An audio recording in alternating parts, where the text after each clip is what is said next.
ଆଜିର ଏ ଅମୃତବାଣୀରେ ସମସ୍ତଙ୍କୁ ମୋର ସ୍ୱାଗତ ଜଣାଏ। ଆଜିର ଅମୃତବାଣୀ ହେଲା ଭଲ ଭକ୍ତ କିପରି ହେବେ। ଗୋଟେ ଭଲ ଭକ୍ତ ହେବା ପାଇଁ ଆଡ଼ମ୍ବର ନୁହେଁ, ଶୁଦ୍ଧ ମନ ଦରକାର।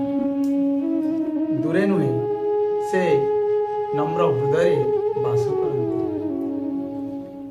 ଯେ ଭକ୍ତ ନିଜ ଅହଙ୍କାରକୁ ଛାଡ଼ି ସମସ୍ତ କାର୍ଯ୍ୟକୁ ସେବା ଭାବରେ କରେ, ସେ ନିଜେ ନିଜେ ଭଗବାନଙ୍କ ସମୀପକୁ ପହଞ୍ଚିଥାଏ।